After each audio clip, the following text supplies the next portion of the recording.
शांति प्रेमी सज्जनों,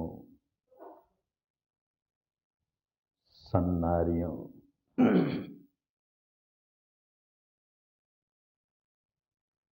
शांति किसे नहीं चाहिए। सभी तो अशांत हैं, सभी तो बेचैन हैं, सभी दुखियारे हैं। किसी को किसी बात का दुख, किसी को किसी बात का दुख, कभी किसी बात का दुख तो कभी किसी बात का दुख। शांति नहीं है, और शांति धर्म को छोड़कर और कहीं मिल नहीं सकती। शांति के नाम पर कोई धोखा भले हो, सचमुच शांति प्राप्त करनी है, सचमुच सुख प्राप्त करना है तो धर्म में ही मिलेगा और कहीं नहीं। और धर्म भी धारण करेंगे तो मिलेगा। केवल धर्म की चर्चा करके रह जाएंगे, केवल धर्म का वर्णन करके रह जाएंगे, वर्णन सुन के रह जाएंगे, केवल धर्म के नाम पर वाद विवाद करके रह जाएंगे, बुद्धि विलास करके रह जाएंगे, वाणी विलास करके रह जाएंगे तो धर्म का रस चख नहीं पाएंगे। अमृत चख ही नहीं पाया तो उसका लाभ कैसे होगा। धर्म धारण करेंगे तो देखेंगे शांति ही शांति समाने लगी, सच्चा सुख जीवन में उतरने लगा है। पर धर्म कैसे धारण करें जब यही नहीं समझें कि धर्म क्या है तो कैसे धारण करें। तो बेचारा भोला आदमी धर्म के नाम पर किसी कर्म कांड में उलझा रहता है, धर्म के नाम पर किसी वेशभूषा में डूबा रहता है, धर्म के नाम पर किसी दार्शनिक मान्यताओं में डूबा रहता है, धारण कर ही नहीं पाता है। जान जाए धर्म क्या है तो धारण करना आसान हो जाए। जान जाए, केवल मानने से बात नहीं बनती, जान जाए।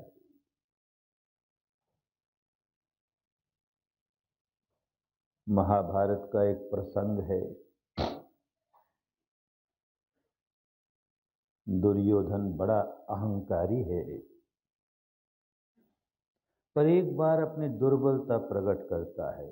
अहंकारी व्यक्ति अपनी दुर्बलता स्वीकार ही नहीं करता। एक बार प्रकट करता है अपनी दुर्बलता और कहता है, जानामि धर्मं न च मे प्रवृत्ति, जानामि अधर्मं न च मे निवृत्ति। जानता हूं धर्म क्या है, खूब जानता हूं, पर क्या करूं, प्रवृत्ति ही नहीं होती, उस ओर प्रवृत्ति ही नहीं होती। और जानता हूं कि अधर्म क्या है, खूब जानता हूं अधर्म क्या है, पर उससे निवृत्ति ही नहीं होती, उससे छुटकारा ही नहीं होता। सबकी यही हालत है ना। जानते हैं कि ये दुष्कर्म है, नहीं करना चाहिए, फिर भी कर जाते हैं। जानते हैं ये सत्कर्म है, करना ही चाहिए, फिर भी नहीं कर पाते। तो सबके भीतर दुर्योधन समाया हुआ। दुर्योधन दुर्योधन है, बोलने में भी गलत बोल गया। कह गया, जानामि धर्मम, जानामि अधर्मम। अरे जाना नहीं तूने भाई, तूने कहीं से सुन लिया और मान लिया मान लिया कि ये धर्म होता है, मान लिया कि ये अधर्म होता है। अरे जिस दिन जान लेता उस दिन तो सहज भाव से धारण कर लेता।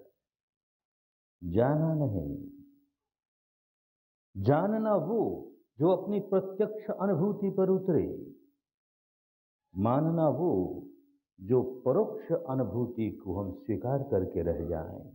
किसी अन्य को अनुभूति हुई, किसी अन्य ने सच्चाई का साक्षात्कार किया और हम उसे स्वीकार कर रहे हैं। हमारा गुरु महाराज ऐसा कहता है, हमारा ईश्वर ऐसा कहता है, ईश्वर का अवतार ऐसे कहता है, ईश्वर का पुत्र ऐसा कहता है, ईश्वर का दूत ऐसे कहता है, अमुक संत ऐसे कहता है। वो तो कहता है अपने अनुभव की बात, और तू केवल माने जा रहा है। क्या मिलेगा रे? जाना नहीं ना, तुझे तो अनुभव नहीं हुआ ना। तो जिस किसी जानने वाले ने अपने अनुभव की बात कही, हम उसको तभी समझ पाएंगे जबकि हम स्वयं उससे जान लेंगे, उसके जानने लायक बन जाएंगे। और जहां उसको जानने लायक बन गए वहां धारण होने लगा, धर्म अपने आप धारण होने लगा। कठिनाई यही है कि सच्चाई को जानने का काम ही नहीं करते। सच्चाई को जानने की क्रिया ही भारत से लुप्त हो गई।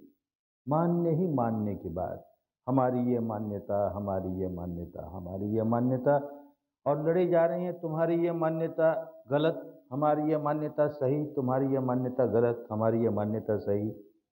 जानने का काम कोई नहीं करता। जानेगा तो धारण करने लगेगा। इसीलिए संत कहते हैं जानो, केवल मान के मत रह जाओ, जानो। क्योंकि संत जान गया है इसलिए कहता है जानो।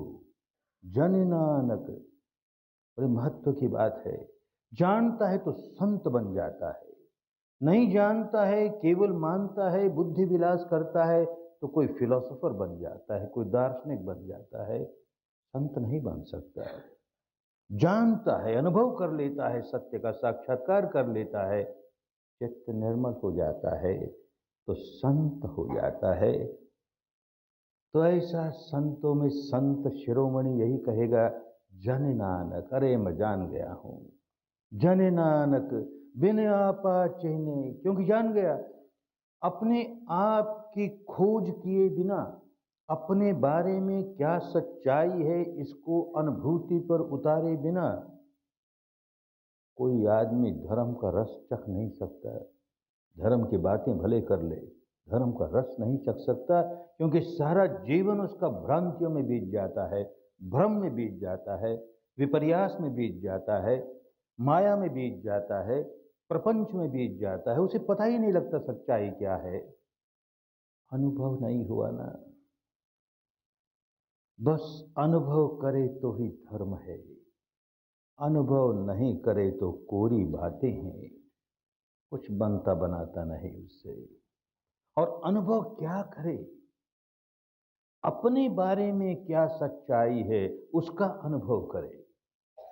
ये जो 3.5 हाथ की काया है, जिसे मैं मेरा मेरा, कितना गहरा तादात्म्य स्थापित कर लिया इस शरीर के प्रति, और कितनी गहरी आसक्ति पैदा कर ली इस शरीर के प्रति। अंदर जाके देखना शुरू करेगा तो मालूम होगा कि इसी आसक्ति की वजह से विकार पर विकार जगाए जा रहा हूं।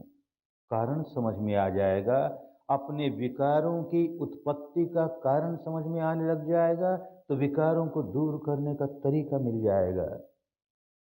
शरीर के प्रति कितना मैं का भाव, मेरा मेरा मेरा का भाव, ऊपर ऊपर से हजार कहता है ये शरीर मैं नहीं हूं, शरीर मेरा नहीं है, शरीर मेरी आत्मा नहीं है, शरीर भिन्न आत्मा भिन्न। क्योंकि बचपन से सुनता आया, यही सुनता आया। अरे तो मानने की बात हुई भाई, तो भीतर जब देखना शुरू करेगा तो पता लगेगा कि व्यवहार के स्तर पर तो ये शरीर ही मैं हो गया है, मेरा हो गया है। इतनी गहरी आसक्ति हो गई है इस शरीर के साथ कि तनाव ही तनाव पैदा करता है, गांठें ही गांठें बांधता है, विकार पर विकार जगाता है और व्याकुल हुए जा रहा है। आखिर ये शरीर है क्या? इसे अपने अनुभव से जाने। किताबें पढ़ लेंगे, प्रवचन सुन लेंगे, कोई शरीर विज्ञान की सारे सिद्धांत को सुन करके स्वीकार कर लेंगे, वो जानना नहीं हुआ।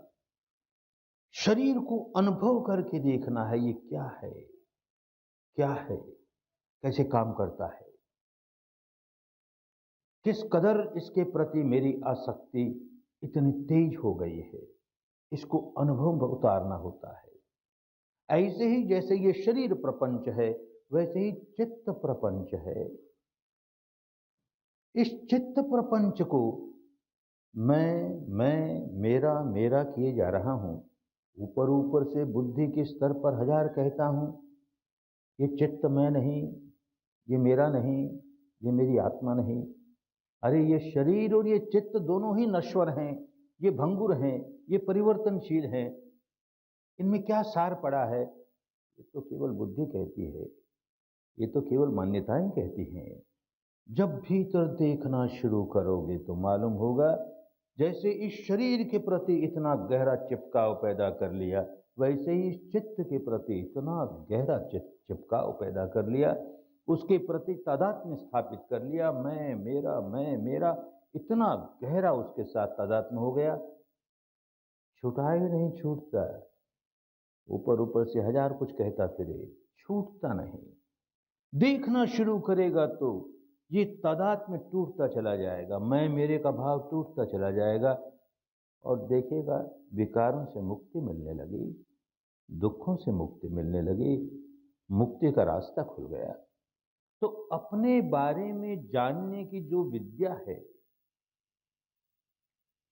उसे ही धर्म कहें, क्योंकि सत्य ही धर्म है। और सत्य को देखना है, सत्य का अनुसंधान करना है। सच्चाई के नाम पर न जाने कितनी धोखे की बातें हमारे सामने आती हैं। ये धोखा है, ये माया है, ये प्रपंच है, ऐसा बहुत स्पष्ट मालूम होने लगे। पढ़ी पढ़ाई बात को मानकर नहीं, सुनी सुनाई बात को मानकर नहीं, अनुभूति के स्तर पर मालूम होने लगे, ये धोखा है, ये प्रकट सत्य है, ये भासमान सत्य है, ऐसा प्रतीत होता है।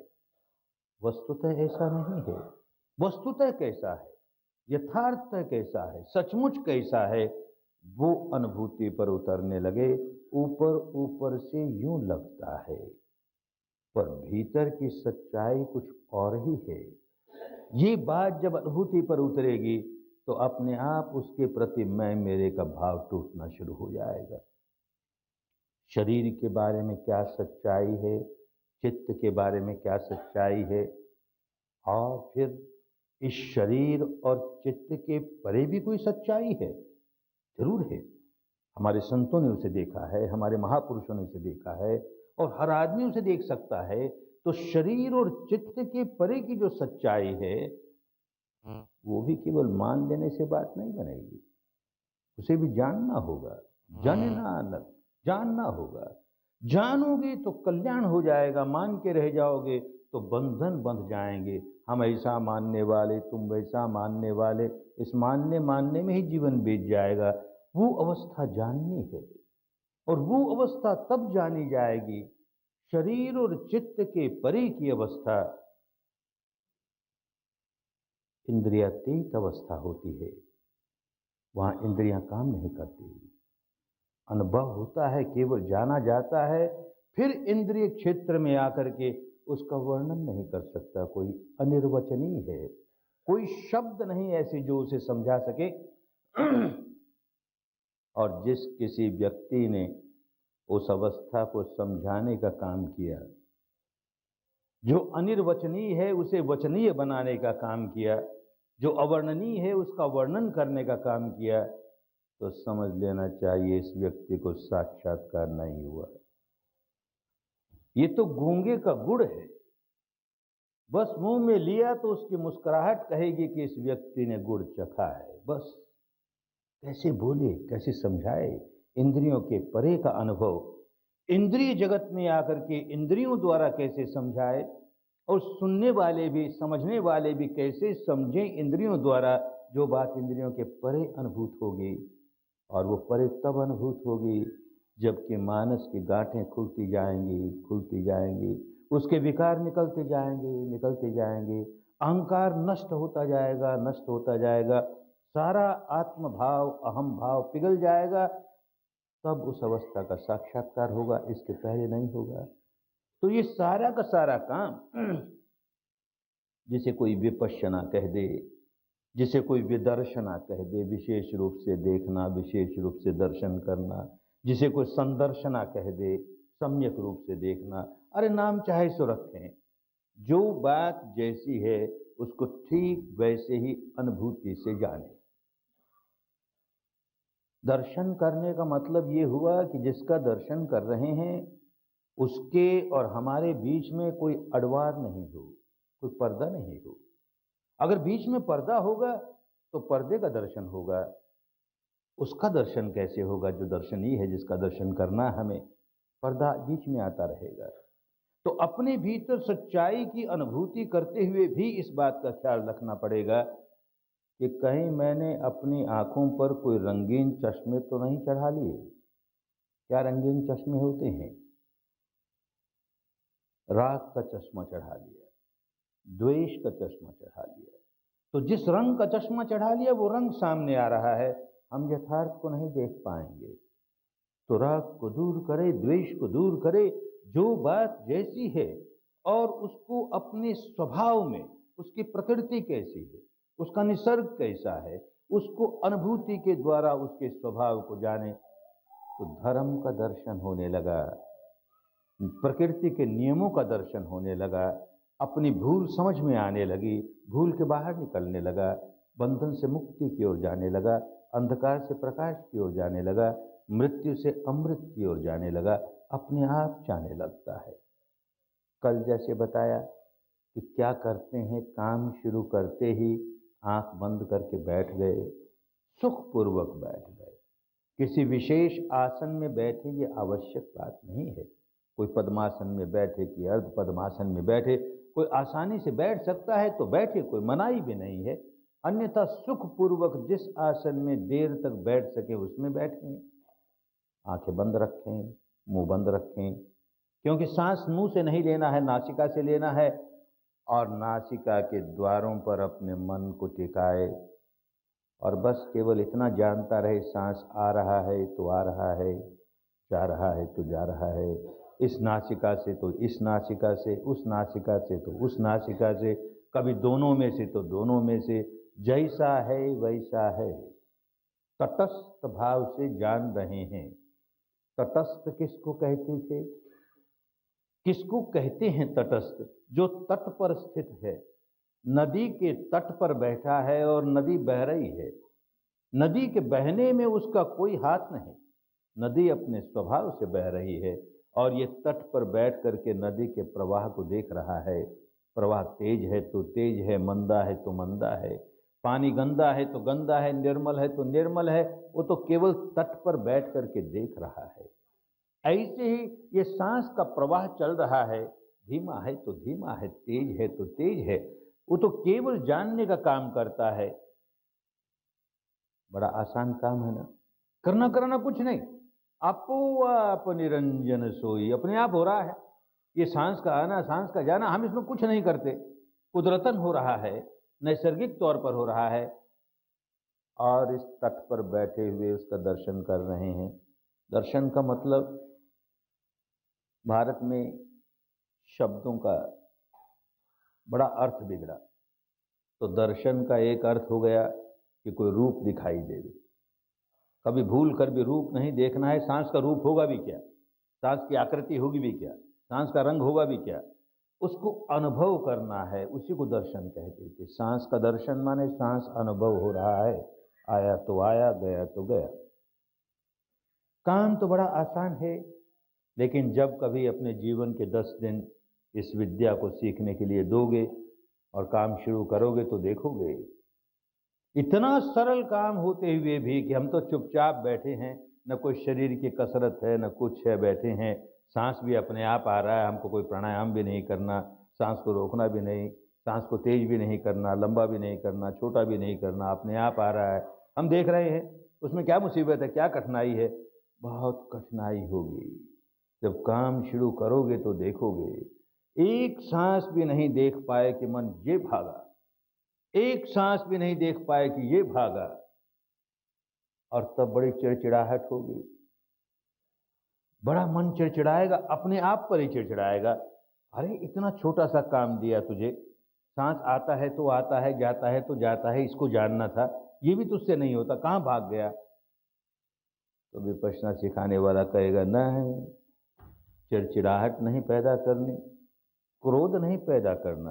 क्रोध अपने आप के प्रति भी पैदा करो तो भी उतना ही नुकसान करने वाला है जितना किसी दूसरे के प्रति पैदा करो। बस सच्चाई को स्वीकार करो, इस समय मेरा मन भटक गया, ये सत्य है, बस इतना स्वीकार कर लो, मेरा मन भटक गया, कुछ नहीं करना पड़ेगा, अपने आप आ जाएगा।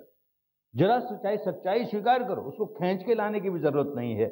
अच्छा मन भटक गया, फिर आ जाएगा, फिर सांस को देखने लगोगे, फिर भाग जाएगा, फिर देखोगे अरे भाग गया ना, तो मुस्कुराओगे, अच्छा भाग गया भाई, मेरा मन इस समय भाग गया, फिर आ जाएगा। यूं करते कराते करते कराते एक दिन बीतेगा, 2 दिन बीतेंगे, कई बातें मालूम होने लगेंगी। बैठोगे तो ये देखने के लिए कि सांस आ रहा है जा रहा है, लेकिन सांस को देखते देखते अनजाने में ही अपने मन को देखने लगोगे। ये जो मन भाग गया, तो मन को देखा ना, मन भाग गया, फिर ले आए, भाग गया, तो कहां भागा भाई? ये मन कहां भागा? किस बात में उलझा? कितनी बातों में उलझेगा, कितने विषयों में जाएगा, उसकी डायरी नहीं रख सकते, रख ही नहीं सकते, और डायरी रखनी मना, वहां पर रखने भी नहीं देंगे। कहां कहां भागता है? बहुत ध्यान से देखेंगे तो पता लगेगा कि उसके पास 2 ही क्षेत्र हैं भागने के, तीसरा क्षेत्र नहीं है। क्या 2 क्षेत्र हैं? या तो भूतकाल में भागेगा, कोई अतीत की बात याद आएगी, ऐसा हुआ था, ऐसा हुआ था, और उसमें लोट पलोट लगाएगा, खूब लोट पलोट, ऐसा हुआ था, ऐसा हुआ था, उसने ऐसा कह दिया था, मेरा ऐसा अपमान कर दिया था, अब के कह के देखे तो ऐसा जवाब दूंगा, ये करूंगा, फिर भविष्य में चला गया और भविष्य में लोट पलोट लगाएगा। फिर कोई भूतकाल की बात याद आएगी, उसमें लोट पलोट लगाएगा, फिर भविष्य में दौड़ेगा। तो बहुत साफ साफ समझ में आएगा कि मेरे मन का ऐसा दूषित स्वभाव हो गया है कि जब देखो तब या तो अतीत में रमण करता है, या अनागत में रमण करता है, भूत में रमण करता है, या भविष्य में रमण करता है, ये वर्तमान में नहीं जीना चाहता। अरे कैसा स्वभाव हो गया इसका, ये वर्तमान में नहीं जीना चाहता। फिर भी उससे गुस्सा नहीं करेंगे, स्वीकार करेंगे, ऐसा मेरे मन का ऐसा स्वभाव हो गया कि ये वर्तमान में नहीं जीना चाहता। और जीना तो वर्तमान में होगा भाई, जो क्षण बीत गए सो बीत गए, सदा के लिए बीत गए। दुनिया की सारी संपदा दे करके हम बीते हुए क्षण को एक बार फिर ला के उसमें जीना चाहें, असंभव बात है। और भविष्य जब तक वर्तमान नहीं बनेगा तब तक उसमें जी नहीं सकते। जीना होगा वर्तमान में। और क्या कर रहे हैं? भागे जा रहे हैं भूतकाल में, भागे जा रहे हैं भविष्य काल में। ये समझ में आएगा, बस इस सच्चाई को स्वीकार करोगे, इतना ही। और आगे बढ़ोगे तो एक बात और समझ में आएगी, ये जब जब भूतकाल में भागता है कि भविष्य में भागता है, तो किस तरह का चिंतन चलता है इसमें। तो देखोगे फिर मोटे मोटे 2 ही क्षेत्र रह गए। किस तरह का चिंतन है? कोई पुरानी बात याद आई तो या तो प्रिय थी वो, या अप्रिय थी। या भविष्य का कोई विचार आया तो या प्रिय होगा या अप्रिय होगा। और प्रिय होगा तो बड़ा सुखद लगेगा, अप्रिय होगा बड़ा दुखद लगेगा। ये बात समझ में आने लगी कि मन जब जब भूतकाल में जाए कि भविष्य काल में जाए, जब जब प्रिय का चिंतन करता है तो बड़ा सुखद लगता है, जब जब अप्रिय का चिंतन करता है तो बड़ा दुखद लगता है। सीधी सीधी बातें हैं, कोई बहुत बड़ा रहस्य नहीं है, पर क्योंकि कभी करके देखा नहीं इसलिए सच्चाई का दर्शन नहीं किया। ये दर्शन होने लगा, समझने लगे कि जब जब प्रिय का चिंतन चलता है तो सुखद लगता है, अप्रिय का चिंतन चलता है तो दुखद लगता है, चाहे वो भूतकाल का हो चाहे वो भविष्य काल का हो। और ध्यान से देखेगा तो एक बात और समझ में आएगी कि जब जब सुखद लगता है, प्रिय का चिंतन चला और बड़ा सुखद लगा, तब तब मानस का एक हिस्सा प्रतिक्रिया करने लगता है। सुखद लगा, बड़ा अच्छा, अरे ये तो बड़ा अच्छा, ये तो और चाहिए, ये तो और चाहिए, ये तो और चाहिए, यूं करने लगता है। और जब जब अप्रिय का चिंतन चला और वो दुखद लगा, तब तब मानस का एक हिस्सा प्रतिक्रिया करने लगा, अरे ये तो नहीं चाहिए, ये तो नहीं चाहिए, कहीं ऐसा नहीं हो जाए, फिर कभी ऐसा ना हो जाए, नहीं चाहिए, नहीं चाहिए, नहीं चाहिए कि मुहारनी। सुखद लगा तो चाहिए, चाहिए कि मुहारनी, दुखद लगा तो नहीं चाहिए, नहीं चाहिए कि मुहारनी। भारत की पुरानी भाषा में इसी को राग कहते थे, इसी को द्वेष कहते थे। इस प्रदेश में आने पर मुझे पता लगा कि यहाँ की भाषा में राग को द्वेष के रूप में ही देखा जाता है। बाकी सारे भारत में राग का अर्थ होता है आसक्ति है, लोभ है, चाहिए चाहिए की वृत्ति है, उसको राग कहेंगे, और नहीं चाहिए नहीं चाहिए की वृत्ति है, उसे द्वेष कहेंगे। जो भी हो, शब्दों की बात है, बात समझ लेनी चाहिए। तो देखिएगा अपने भीतर कि प्रति क्षण चिंतन चल रहा है, रुकता ही नहीं। चाहे अतीत का चले, चाहे अनागत का चले, चलता ही है। हम देख रहे हैं केवल उसके साथ अगर हमने छेड़खानी शुरू कर दी, उसके साथ हमने युद्ध शुरू कर दिया, तो विपश्यना नहीं हुई, फिर सम्यक दर्शन नहीं हुआ, फिर देखना नहीं हुआ, फिर तो कर्तापन आ गया, मैं इसको पलट के छोड़ूंगा, मैं अपने मन को सुधार के छोड़, जहां मैं आ गया वहां सब बिगड़ गया। अरे तू कुछ नहीं कर सकेगा, तू केवल देखे जा, जो घटना घट रही है देखे जा। कुदरत सुधारना शुरू कर देगी, प्रकृति सुधारना शुरू कर देगी, धर्म सुधारना शुरू कर देगा, अपने आप सुधर जाएगा। तो जरा देख तो सही। यूं देखते देखते सारी बात समझ में आने लगेगी कि प्रति क्षण मानस की गहराइयों में या तो राग जागता है या द्वेष जागता है। अच्छा लगा तो राग जागता है, बुरा लगा तो द्वेष जागता है। इस स्वभाव शिकंजे में जकड़ गया मेरा मानस, ऐसे स्वभाव शिकंजे में गिरफ्त हो गया। इस सच्चाई को देखता है, देख राग ही राग, द्वेष ही द्वेष, राग ही राग, द्वेष। ग्रंथ बहुत पढ़े हैं, शास्त्र बहुत पढ़े हैं, प्रवचन बहुत सुने हैं, राग मत करो, द्वेष मत करो, वीत राग बनो, वीत द्वेष बनो। ये तो पढ़े हैं, सुने हैं, माना है, स्वीकार किया है, और अपने को धोखे में भी रखा है। मुझ में अब राग नहीं है, बिल्कुल नहीं, मुझ में द्वेष नहीं है, देखो मैं कितना निर्मल हूं, मैं बड़ी समता में आ गया। अपने अंदर देखता नहीं ना, कभी देखने का काम किया ही नहीं ना। देखने का काम शुरू करे तो सारी बात समझ में आने लगे। राग ही राग भरा पड़ा है, द्वेष ही द्वेष भरा पड़ा है, बस इतना स्वीकार करे और कुछ नहीं। देखे राग आया तो देखे राग आया, द्वेष आया तो देखे द्वेष आया, क्रोध आया तो देखे क्रोध आया, वासना जागी देखे वासना जागी, भय आया तो भय जागा, बस इतना ही और कुछ नहीं। उसे दूर करने का काम जरा भी नहीं करे, नहीं तो उससे द्वेष करने लगे, विकारों से द्वेष करने लगे, द्वेष से द्वेष करने लगे, अपने आप को फिर व्याकुल बनाने लगे, फिर गांठें बांधने लगे, फिर तनाव पैदा करने लगे। बस केवल साक्षी भाव, दृष्टा भाव, तटस्थ भाव, घटना घट रही है, जैसी भी है वैसी है, आपो आप निरंजन सोई। जो कुछ अपने आप हो रहा है केवल जाना जा रहा है, केवल जाना जा रहा है। एक बात और समझ में आएगी कि ऊपर ऊपर से तो यूं लगता था ये सांस का जो काम है ये शरीर की प्रक्रिया है। अब समझ में आने लगा कि ये केवल शरीर की प्रक्रिया नहीं है, इसका हमारे मन से बहुत गहरा संबंध है, बहुत गहरा संबंध है। एक दो दिन होते होते ये बात समझ में आने लगेगी, क्योंकि सांस को देख रहे हो, सांस को देखते देखते कोई विचार जागा, कोई पुरानी बात याद आ गई, क्रोध जाग गया, कोई बात याद आ गई, वासना जाग गई, कोई बात याद आ गई, भय जाग गया, अब आग आने की कोई बात याद आ गई, आने की कोई बात का चिंतन चल पड़ा तो कोई विकार जाग गया। तो अगर सचमुच बड़े ध्यान से देख रहे हो कि क्या हो रहा है, तो देखोगे एक और तो देखिए विकार जागा मन में, क्रोध जागा, भय जागा, अहंकार जागा, ईर्ष्या जागी, जो जागा जागा, और दूसरी ओर सांस में तब्दीली आ गई, परिवर्तन हो गया। सांस अपनी स्वाभाविक गति खो बैठा। मन में विकार जागते ही सांस अपनी स्वाभाविक गति खो देता है, या तो जरा सा तेज हो जाएगा, भारी हो जाएगा, ओ, और जैसे ही विकार निकल गया फिर स्वाभाविक हो जाएगा। तो बात समझ में आने लगेगी कि हमारे सांस का हमारे मन से बड़ा गहरा संबंध है, हमारा सांस का हमारे मन के विकारों से बड़ा गहरा संबंध है और हमको तो अपने विकारों तक पहुंचना है, विकारों की जड़ों तक पहुंचना है, वो जड़ें निकालनी है। तो सांस बड़ा सहायक हो गया, इसी के सारे सहारे सारे आगे बढ़ते चले जाएंगे। तीसरा दिन बीतते बीतते देखेंगे कि ये सांस को देखते देखते देखते और भी सच्चाई प्रकट होने लगे। ये सफलता तब मिलेगी जबकि किसी अनुभव वाले संत की वाणी के अनुसार काम करेंगे।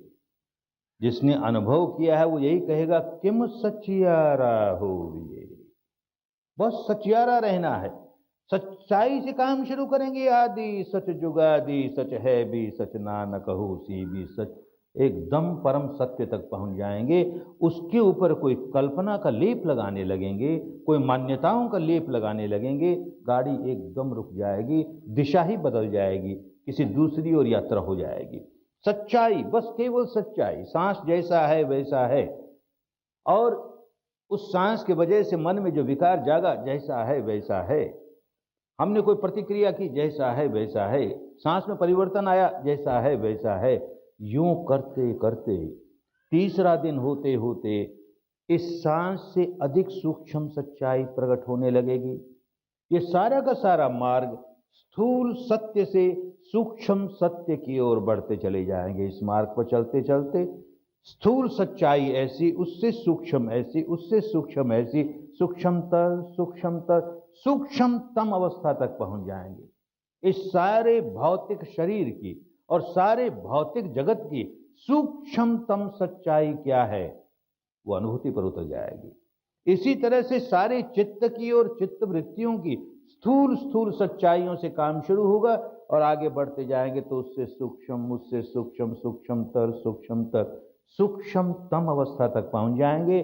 और जब शरीर और चित्त की सूक्ष्मतम अवस्था तक पहुंचेंगे तब उसका अतिक्रमण हो जाएगा और उसके आगे की अवस्था जो नित्य है, जो शाश्वत है, जो ध्रुव है, जो अमृत है, अरे उसको चाहे जिस नाम से पुकारो, वो एक अवस्था है जो शरीर और चित्त के परे है, जो इंद्रियों के परे है, जो लोकातीत है, भवातीत है।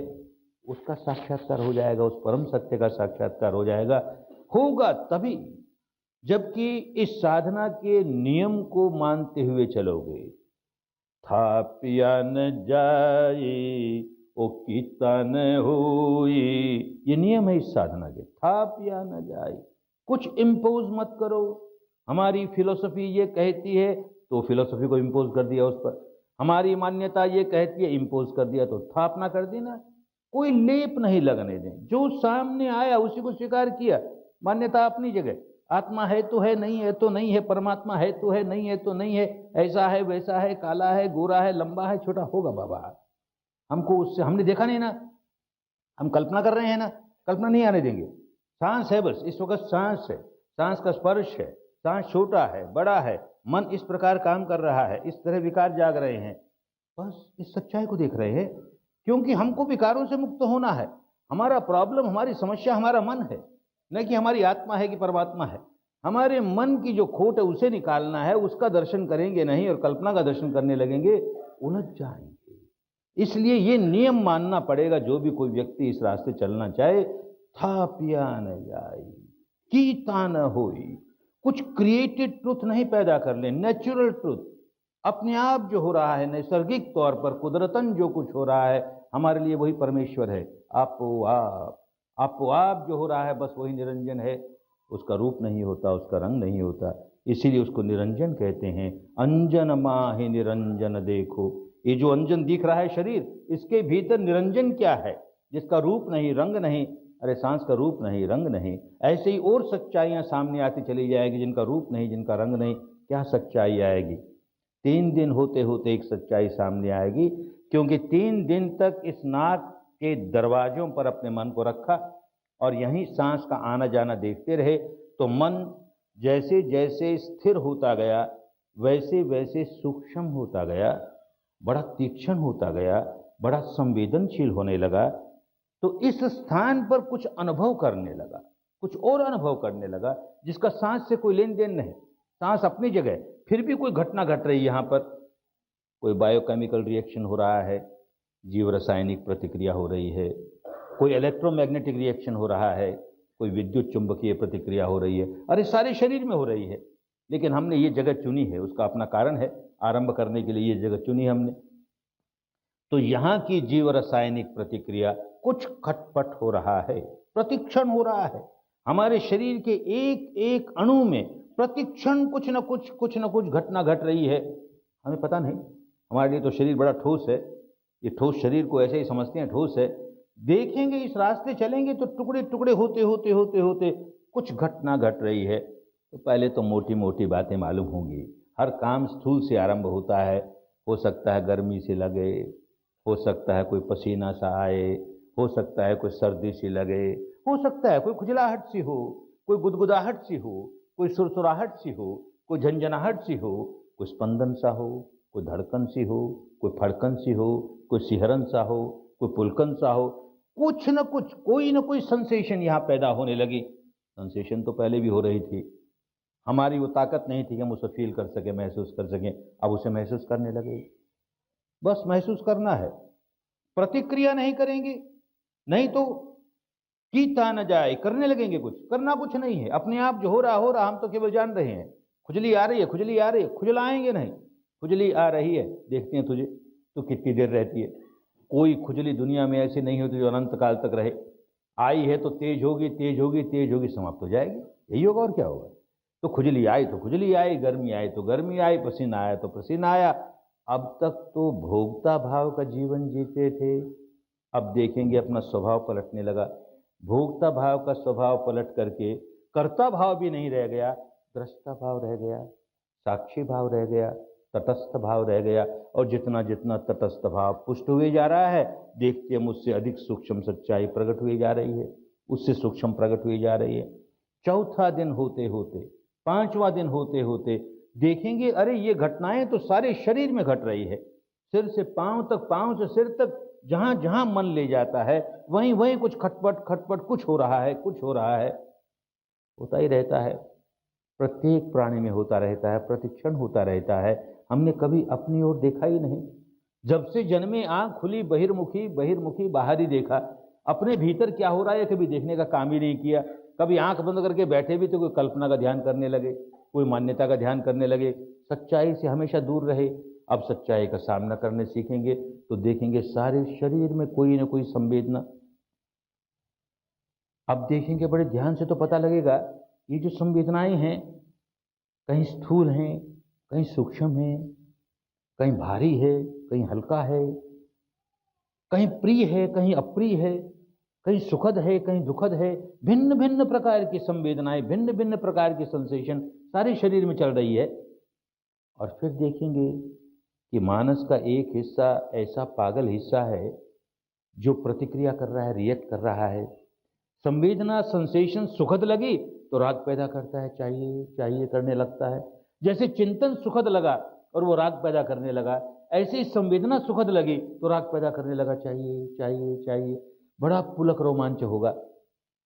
छठे, सातवें, आठवें दिन पहुंचते पहुंचते सारे शरीर में ऐसी लहरें चलने लगेंगी। बड़ा आनंद आया, अरे बड़ा आनंद आया, तो चिपका होगा, उससे आसक्ति पैदा करोगे। तो सिखाने वाला कहेगा, अरे अनित्य है, नश्वर है, भंगुर है, देख तो सही कितनी देर रहने वाला है। सचमुच देखते देखते समाप्त हो जाएगा। अरे नश्वर है भाई, जिसको आनंद माना था वो नश्वर है। जिसको आनंद माना था वो शरीर और चित्त के संयोग से ही उत्पन्न होने वाली एक संवेदना थी और कुछ नहीं था।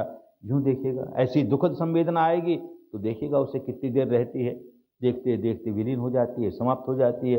अरे नश्वर है, अरे भंगुर है। अब ये नश्वर और भंगुर ये कोई फिलॉसफी नहीं रह गई, अब उसका दर्शन होने लगा, उसकी अनुभूति होने लगी। ये सारा शरीर प्रपंच कितना नश्वर है, ये सारा चित्त प्रपंच कितना नश्वर है। और देखने लगा इनका कैसे इंटरेक्शन हुए जा रहा है, कैसे एक दूसरे को प्रभावित किए जा रहे हैं, कैसे एक दूसरे से प्रभावित हुए जा रहे हैं। ये सारा प्रपंच समझ में आने लगेगा, खूब समझ में आने लगेगा। इसी को कहते थे ज्ञान के चक्षु खुल जाएंगे। अब पुस्तकों की बात नहीं रह जाएगी, अपनी अनुभूतियों से सच्चाई प्रकट होने लगेगी कि मेरे भीतर जिसको मैं किए जा रहा हूं वो है क्या, जिसको मेरा मेरा किए जा रहा हूं वो है क्या, जिसके प्रति इतनी गहरी आसक्ति पैदा कर ली, अरे वो है क्या। ऐसे अपनी अनुभूतियों पर सच्चाई उतरनी शुरू हो जाएगी। किसी किसी को 7वें दिन, किसी को 8वें दिन, किसी को 9वें दिन, किसी को 10वें दिन, किसी किसी को एक शिविर में नहीं 2-3 शिविर में जाकर के, ये व्यक्ति व्यक्ति पर निर्भर करता है। एक अवस्था आती है कि सारे के सारे शरीर का घनत्व, सॉलिडिटी समाप्त हो जाती है, डिसॉल्व हो जाता है। ये सारा शरीर जो मृण्मय मट्टी की लोथ जैसा मालूम होता था आरंभ करते ही, वो सारा चिन्मय हो गया। केवल तरंगे ही तरंगे, केवल तरंगे ही तरंगे, सब्बो लोको पकंपितो पकंपितो, और कुछ नहीं, केवल तरंगे। जब ऐसी अवस्था आए तो उसके बाद साधक देखता है, अपने आंख पर नजर ले जाता है, आंख पर अपना ध्यान लगाता है, तरंगे ही तरंगे, कान पर तरंगे ही तरंगे, नाक पर तरंगे ही तरंगे, जीभ पर तरंगे ही तरंगे, त्वचा पर तरंगे ही तरंगे, और मन भी तरंगे ही तरंगे। अरे ये 6 इंद्रियां तरंगे ही तरंगे, केवल वेवलेट्स, वेवलेट्स, उत्पन्न होना नष्ट होना, उत्पन्न होना नष्ट होना, इतनी शीघ्र गति से उत्पन्न नष्ट होते हैं। उदय व्यय, उदय व्यय, उत्पाद व्यय, उत्पाद व्यय। ओ, ये इनका स्वभाव है, ये इनका धर्म है। और ध्यान से देखता है तो कोई शब्द आया, शब्द तो बाहर से आया, लेकिन बाहर से आया हमारे कान की इंद्री से टकराया तो हमारे लिए शब्द है, अन्यथा हमारे लिए शब्द नहीं है, किसी और के लिए होगा। हमारे कान से टकराया तो शब्द है। कोई रूप है, हमारी आंख से टकराया तो रूप है। कोई गंध है, हमारे नाक से टकराई तो गंध है। कोई रस है, हमारी जीभ से टकराया तो रस है। कोई स्पर्शव्य पदार्थ हमारे शरीर से टकराया तो स्पर्श है।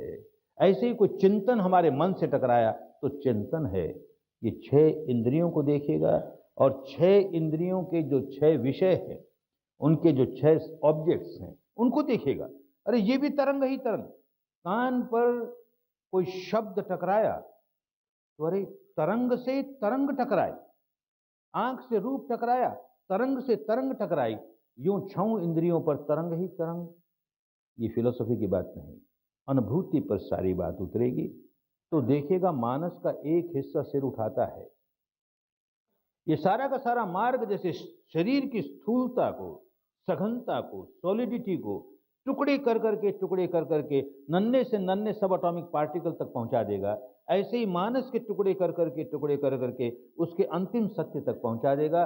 टुकड़े करते करते करते इस अवस्था पर पहुंच जाएगा कि देखेगा कि कोई 52 प्रकार के चित्त होते हैं, और देखेगा 121 प्रकार की चित्त वृत्तियां होती हैं। इस क्षण ये चित्त जागा, इस चित्त वृत्ति के साथ जागा, ये चित्त जागा, इस चित्त वृत्ति के साथ जागा। ऐसे टुकड़े कर करके उसके एनालिटिकल स्टडी कर लेगा, समय लगेगा। 10 दिन में ये नहीं होता, लंबी यात्रा है, लेकिन वहां तक पहुंचेंगे इस रास्ते चलते चलते। आरंभ कैसे होगा? मानस के 52 प्रकार के टुकड़े करने के पहले 4 मोटे मोटे टुकड़े होने लगेंगे, और वो बड़े काम के 4 मोटे मोटे टुकड़े साफ मालूम होंगे। कान पर कोई शब्द आया, कि आंख पर रूप आया, कि नाक पर गंध आई, कि जीभ पर रस आया, कि शरीर पर कुछ स्पर्श हुआ, कि मन पर कोई चिंतन हुआ। जैसे ही कुछ टकराया, वैसे ही मानस का एक हिस्सा सिर उठा के कहेगा, कुछ खटपट हुआ भाई। ये कान पर देखो, कुछ खटपट हुआ, उसका उतना ही काम है और कुछ काम नहीं। इतने में मानस का दूसरा हिस्सा अपना सिर उठाएगा, क्या खटपट हुआ? ये कान पर क्या खटपट हुआ? क्या टकराया? वो कुछ शब्द टकराया। क्या शब्द टकराया? तो वो अपनी पुरानी याददाश्त के बल पर, अपने पुराने अनुभव के बल पर उसे पहचानेगा। क्या शब्द आया?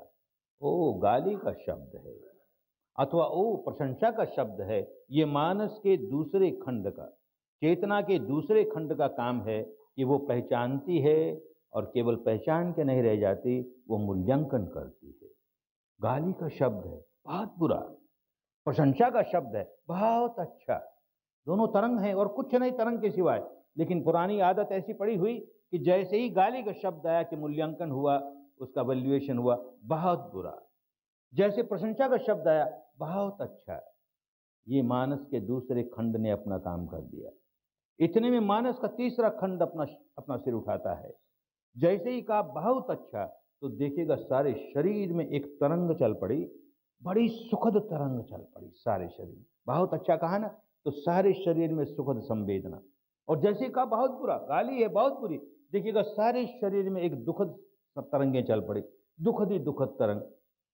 तो उसकी संवेदना हुई, वो फील हुआ, वो अनुभव हुआ। मानस का तीसरा हिस्सा अनुभव करता है।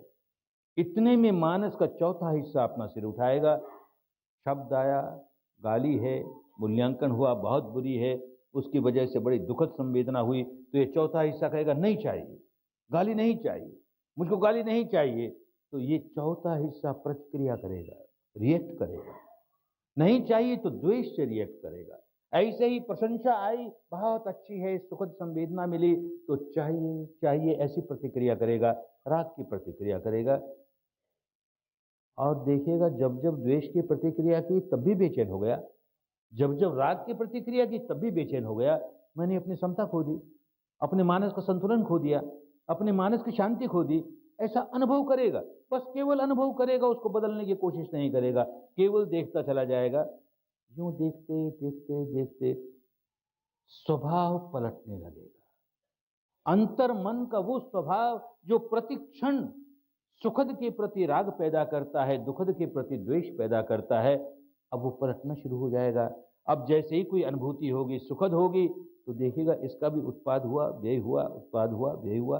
अरे सच्चाई ये है कि ये अनित्य है, ये नश्वर है, ये भंगुर है, ये परिवर्तनशील है, ऐसा इसका स्वभाव है। इसे क्या अच्छा माने, इसे क्या बुरा माने? ऐसे दुखद आई तो भी क्या बुरा माने, क्या अच्छा माने? उत्पन्न होती है, नष्ट होती है, देखना, देखता जा, अच्छा देखता जा, तो स्वभाव पलटेगा। यूं स्वभाव पलटेगा तो अपने विकारों से मुक्ति मिलने लगेगी, विकारों से मुक्ति मिलने लगेगी। ऊपर ऊपर से मानस के ऊपरी हिस्से से विकार निकाल देना बहुत आसान है। कहीं सत्संग करो, कहीं कोई अच्छा पठन करो, पाठन करो, चर्चा करो, तो हमारे ऊपर ऊपर की बुद्धि, बुद्धि वाला मानस, कॉन्शियस माइंड जिसे कहते हैं, वो सुधरता चला जाएगा, अच्छी बात है। लेकिन जो ऊपर ऊपर का मानस है वो इतना थोड़ा सा है, बाकी सारा का सारा हाफ कॉन्शियस, अनकॉन्शियस, वो नहीं सुधरता, वहां तक बात ही नहीं पहुंचती हमारी। वो बुद्धि की कोई बात सुनने को तैयार नहीं, वो तो केवल अनुभव करना जानता है। उसे सुखद लगा कि राग पैदा करेगा, आसक्ति पैदा करेगा, लोभ पैदा करेगा, उसे बुरा लगा कि द्वेष पैदा करेगा, ये स्वभाव हो गया उसका। उस स्वभाव को पलटने के लिए हमको कहाँ अनुभव हो रहा है, क्या अनुभव हो रहा है, और उस अनुभव होने वाले स्वभाव को हम देख रहे हैं, तो स्वभाव कमजोर होता गया, वो जकड़न कम होती चली गई, और हम भोक्ता भाव से दृष्टा भाव में आने लगे, साक्षी भाव में आने लगे, तटस्थ भाव में आने लगे, दुखों के बाहर निकलने लगे, विकारों के बाहर निकलने लगेंगे। सारी की सारी बात इतनी वैज्ञानिक है, अंधविश्वास को कहीं जगह नहीं, मानना ही पड़ेगा। गुरु महाराज कहते हैं मानना ही पड़ेगा, किसी ईश्वर ने कहा मानना ही पड़ेगा, किसी धर्म ग्रंथ ने कहा, अरे साइंस है भाई, माइंड और मैटर का साइंस है, कैसे इंटरेक्ट करते हैं।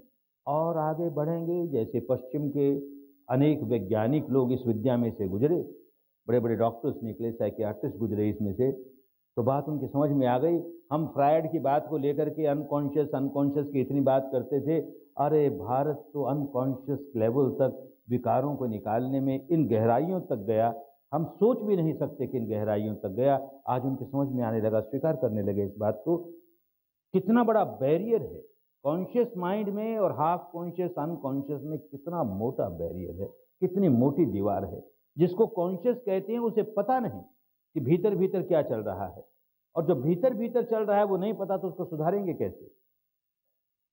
जिसको अनकॉन्शियस कहते हैं, भारत के ऋषियों ने ये शब्द नहीं इस्तेमाल किए, अनकॉन्शियस किसी को नहीं कहा, अचेतन किसी को नहीं कहा, सारा चेतन ही चेतन है, लेकिन ऊपर के हिस्से को कहा परित चित्त है, छोटा सा चित्त है ये, और बाकी का सारा बहुत बड़ा चित्त है। तो हमको जो बहुत बड़ा चित्त है उसे सुधारना है, क्योंकि जड़ें वहां पर है, तो इनके बीच का बैरियर टूटना चाहिए। कितना बड़ा बैरियर है।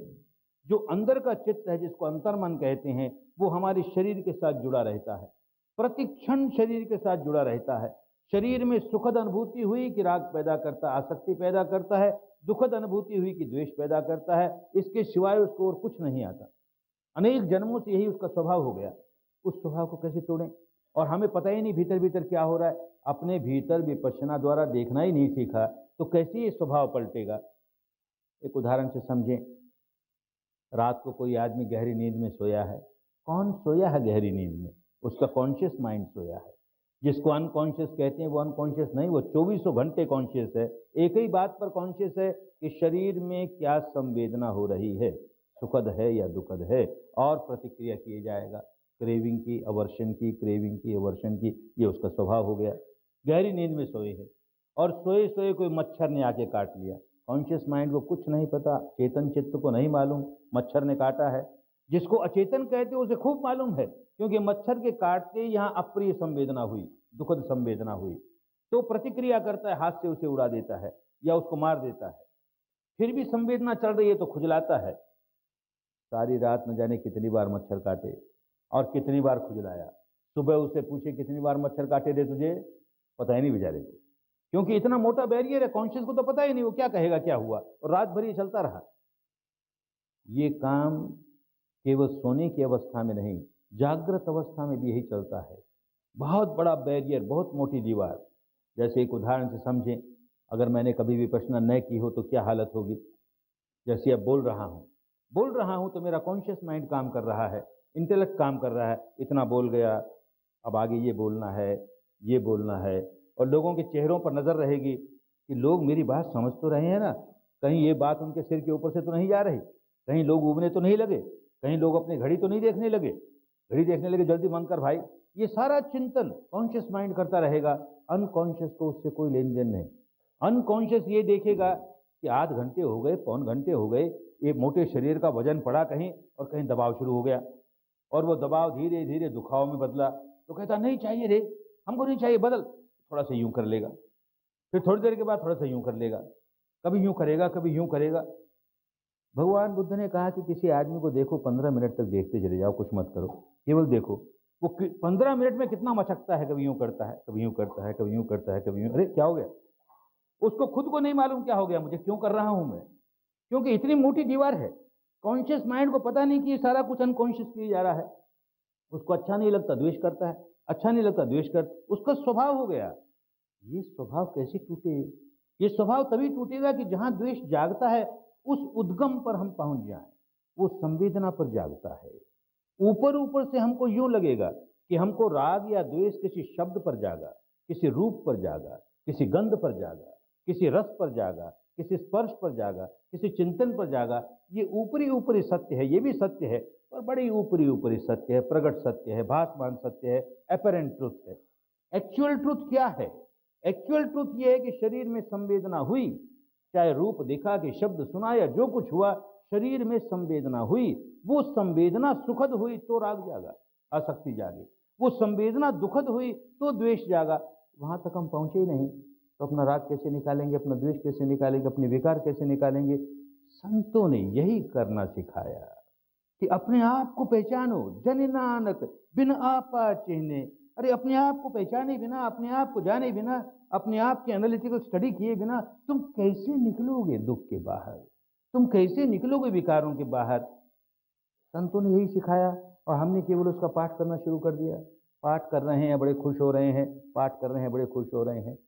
हर हर किसी धर्म ग्रंथ में उठा के देख लो, उसमें धर्म की गहराई की बात भी समाई हुई है, लेकिन हमने ऊपरी ऊपरी बात पकड़ ली, गहराई की बात में गए ही नहीं। बहुत कट्टर हिंदू सनातनी घर में जन्मा, और जैसे आम लोग करते हैं वैसे बचपन से ही गीता का बहुत पाठ किया, बहुत पाठ किया। इसलिए किया कि घर वालों ने कह दिया कि एक अध्याय का पाठ कर लेगा तो एक जन्म का पाप कट जाएगा। बड़ा सस्ता सौदा ना, एक जन्म का पाप पाठ करने से पड़ता है, उतरता है, तो कर जाओ ना, आपने क्या बिगड़ा। और 18 का पाठ कर ले तो न जाने कितने जन्मों का कट जाएगा, करो ना। बिना ही समझे, और समझे भी कैसे?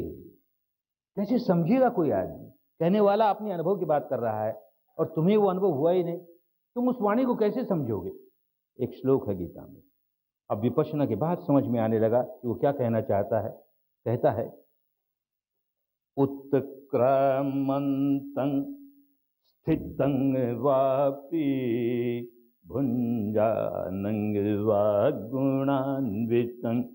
गुणान्वितं विमूढ़ा नानुपश्यन्ति पश्यन्ति ज्ञान चक्षुषः। विमूढ़ लोग विपश्यना नहीं कर पाएंगे, और विपश्यना करेगा तो ज्ञान के चक्षु खुल जाएंगे, ज्ञान के चक्षु खुलेंगे तो विपश्यना करेगा। कैसे ज्ञान के चक्षु खुलेंगे? ये सारी बातें अनुभूति पर उतरने लगेगी। उत्क्रामंतं, ये मानस का एक हिस्सा उत्क्रमण किया, उसने सिर उठाया अपना, इस दरवाजे पर खटपट हुई, सिर उठाया, उत्क्रामंतं। दूसरा हिस्सा स्थित हुआ, रुक करके देखता क्या हुआ भाई, ये आंख पर क्या हुआ, ये कान पर क्या हुआ, नाक पर क्या हुआ, वो देखता है स्थितं, और देख करके पहचानता है पहचान करके संवेदना पैदा करता है, तो उत्क्रामंतं स्थितं वापि भुंजानं। अब जो संवेदना पैदा हुई, सुखद हुई उसका सुख भोगने लगा, दुखद हुई उसका दुख भोगने लगा, भुंजानं भुंजानं। और जैसे भोगने लगा वैसे गांठे पर गांठे, गांठे पर गांठे बांधने लगा, बंधन पर बंधन बांधने लगा। भुंजानं व गुणान्वितं गुणान्वितं। अरे पाठ कर लेने से कैसे समझेगा भाई, तो तू विपश्यना की बात करता है और विपश्यना की नहीं तुमने, तुम कैसे समझोगे तुम्हारा मानस कैसे काम करता है। ये मानस ही गांठे बांधता है, और मानस का ही इस्तेमाल करके हम गांठे खोल सकते हैं और कोई तरीका नहीं। मानस को सुधार करके गांठे खोल सकते हैं और कोई तरीका नहीं। ये स्पर्श तो होता ही रहेगा, हर इंद्रिय द्वार पर कोई ना कोई स्पर्श होता रहेगा। स्पर्श होगा, उसका मूल्यांकन भी होगा, उसकी संवेदना भी आएगी। लेकिन संवेदना आने पर होश जागे, प्रज्ञा जागे, अरे जो संवेदना आई है वो अनित्य है भाई, नश्वर है, भंगुर है। और ऐसा केवल बुद्धि से जान के न रह जाए, अनुभूतियों से जाने, अनुभूतियों से जाने, तो प्रतिक्रिया करने वाला काम रुकने लगा, रिएक्ट करने वाला काम रुकने लगा, विकार जगाने वाला काम रुकने लगा, स्वभाव पलटने लगा, स्वभाव पलटने लगा। तो भीतर जितने विकारों का संग्रह है वो उसकी उदीर्णा होनी शुरू हुई, उदीर्णा हुई, नष्ट हो गया, उदीर्णा हुई, निर्जरा हुई, उदीर्णा। ये कुदरत का अपना नियम है। गहरे से गहरे विकार निकलने शुरू हो जाएंगे। इतने पर्दे पड़े हैं गहरी सच्चाई पर, परम सत्य के सामने, पर्दे दूर होने लगेंगे, दूर होने लगेंगे। कितने घूंघट लगाए बैठे हैं, एक पर एक घूंघट उतरने लगेगा, उतरने लगेगा, अंदर की ओर गहरी सच्चाई और गहरी सच्चाई। कोई गुजरा है इसमें से तो कहता है कि घूंघट के पट खोल रे तुझे पिया मिलेंगे, घूंघट के पट खोल रे। एक पट नहीं है, घूंघट के पट कितने घूंघट लगाए बैठे हैं, कितने आवरण लगाए बैठे हैं, उतरते चले जाएंगे। विपश्यना ही कराती है, एक पर एक, एक पर एक, उतरते उतरते उतरते सारा स्पष्ट समझ में आने लगेगा। इस तरह का शरीर लिए चल रहा हूं, इस तरह का मानस लिए चल रहा हूं, ऐसे इनका इंटरेक्शन होता है जिससे विकार पैदा होता है, विकार पैदा होता है और संवेदना पैदा होती है, और संवेदना पैदा होती है और विकार पैदा करते हैं। किसी बाहर कोई घटना घटी, मुझे गुस्सा आ गया, बाहर की घटना एक बार घटी, लेकिन गुस्सा एक ही बार आके नहीं रह गया, वो घंटों चला, कभी कभी दिनों चला, कभी कभी महीनों चला। क्यों चला, खूब समझ में आएगा। घटना तो एक ही घटी थी। अब इसके बाद जो उस घटना की वजह से मैंने गुस्सा पैदा किया, उस गुस्से से जो बायोकेमिकल रिएक्शन हुआ, उस बायोकेमिकल रिएक्शन से जो सेंसेशन हुई, उस पर रिएक्ट कर रहा है। अब गुस्सा उस पर आ रहा है, और गुस्सा आता है और बायोकेमिकल रिएक्शन होता है, और गुस्सा आता है और बायोकेमिकल। अरे ये विशियस सर्कल चल पड़ाना, ये कुचक्र चल पड़ाना, ये दुष्चक्र चल पड़ाना, ये भव चक्र चल पड़ाना, ये लोक चक्र चल पड़ाना, इसको तोड़ने के लिए धर्म चक्र चलाना होता है भीतर। सच्चाई को केवल देखो, प्रतिक्रिया मत करो, रिएक्ट मत करो, केवल देखो, केवल देखो, बात बदल जाएगी, बदल ही जाएगी। परतें उतरते उतरते उतरते हृदय क्षेत्र के पास पहले मुट्ठी जैसी जगह रह जाएगी, अभी इसकी और परतें उतरनी है। देखते देखते देखते अंगूठी जैसी रह जाएगी, अंगुष्ठ प्रमाण, यहीं अटक जाएगा तो एक हमने आत्मा देख ली, अंगुष्ठ प्रमाण। देखता ही चला जाएगा, उसकी भी परतें उतरेगी उतरेगी, एक तिल के जितना बड़ा रह जाएगा, और कहेगा तिल जैसी आत्मा देख ली मैंने। अरे नहीं देखे जा, अभी उसके टुकड़े होते होते होते बाल जैसी रह जाएगी, उसके भी टुकड़े होंगे। तिल जितना छोटा होकर के जब टूट जाएगा तो छिंदती हृदय ग्रंथि भिंदंती सर्व संशय, सारे संशय दूर हो जाएंगे, क्योंकि उसके परे की बात देख ली। इसी को कोई संत कहता है कि ठाकुर मिल गया तिलयोले, मन मगन भया अब क्या बोले, ठाकुर मिल गया, साईं मिल गया तिल ओले। बस उस तिल के पीछे छिपा हुआ था परम सत्य, टूटा तो उसका साक्षात्कार हो गया। वहां तक पहुंचे ही नहीं हम, और बातें करें आत्मा की, बातें करें परमात्मा की, बातें करें इस दर्शन शास्त्र की, उस दर्शन शास्त्र की, हमारी ये मान्यता, तुम्हारी ये मान्यता, तुम निकम्मे हम बहुत अच्छे। क्या मिलने वाला है भाई, धर्म को कहाँ पहुंचा दिया, किस गली, कूड़ी कचरे की गली में डाल दिया। धर्म तो सच्चाई का दर्शन करने को धर्म कहते थे। देखते देखते देखते सच्चाई सामने आएगी तो अंजन माहि निरंजन देखो, खूब निरंजन अंदर दिखाई देगा। जो परम सत्य है उसका कोई रूप नहीं होता, उसका कोई रंग नहीं होता। कहने के लिए कोई नाम उसका दे दिया किसी ने, अलग बात हुई, लेकिन कोई उसकी व्याख्या कर नहीं सकता। वहां पहुंचने पर गूंगे का गुड़ बोला नहीं जाएगा, क्या बोले। पूछता भी कोई है कि क्या कहे, अरे तुम क्या कहते हो, राम कैसा होता है, ईश्वर कैसा होता है, क्या होता है। तो जो वहां पहुंच गया वो यही कहेगा कि रूप नहीं, रंग नहीं, रूप नहीं, रेख नहीं, ओ श्वेत नहीं श्याम जी। न काला है, न गोरा है, न रूप है, न रंग है, न रेखा है। रूप नहीं, रेख नहीं, ओ श्वेत नहीं श्याम जी। ओ तुम सदा एक रस राम जी, राम जी, तुम सदा एक रस। वो एक रस की अवस्था है जहां पर कुछ उत्पन्न नहीं होता, नष्ट नहीं होता, जहां जन्म नहीं होता, मृत्यु नहीं होती। उसकी अनुभूति होनी चाहिए ना, उसका साक्षात्कार होना चाहिए ना।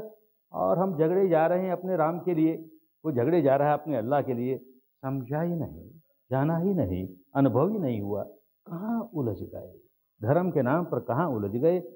2000 वर्ष का अंधेरा है देश का, फिर जागा है। ये विद्या जो देश खो बैठा था, पड़ोसी देश में गई, उन्होंने संभाल के रखी। हमारा बहुत बड़ा सौभाग्य कि उन्होंने इसे शुद्ध रूप में संभाल के रखा, अपनी ओर से कुछ जोड़ा तोड़ा नहीं। वो संभाली हुई विद्या फिर भारत में आई है। भारत के लोगों को मुबारक हो, बड़ी कल्याणकारी विद्या। कोई संप्रदाय बदलने की जरूरत नहीं। ये तो साइंस है, प्योर साइंस है माइंड एंड मैटर का। माइंड को कैसे प्यूरिफाई करें, चित्त को कैसे निर्मल करें, उसके स्वभाव को कैसे पलटें, हमेशा व्याकुल रहने वाला स्वभाव कैसे सारी व्याकुलता से मुक्त हो जाए, कैसे विकारों से मुक्त हो जाए। अरे कोई भी कर सकता है ना, साबुन तो साबुन है, सबके पास मैला कपड़ा है, इस्तेमाल करेगा, मैल निकल जाएगा, उजला हो जाएगा, शुभ हो जाएगा, शुभ्र हो जाएगा। इसी तरह से अपने मन को उजला करने की विद्या है। और जितना जितना भीतर से मन उजला होने लगेगा, देखेंगे जीवन में उतरने लगा धर्म, व्यवहार में उतरने लगा धर्म, अपने आप। ऐसा मन में जागेगा ही नहीं हम किसी की हानि कर दें, ऐसा होगा ही नहीं किसी के प्रति द्वेष जागे। प्यार ही जागेगा, मैत्री ही जागेगी, करुणा ही जागेगी, सद्भावना ही जागेगी। अपना भी मंगल होगा, औरों का भी मंगल होगा। अगर धर्म धर्म है और उसे धारण किया है सचमुच, कोई ढोंग नहीं किया, कोई दिखावा नहीं किया, तो अपना मंगल सधने ही वाला है, औरों का मंगल सधने ही वाला है, सबका मंगल सधने वाला है।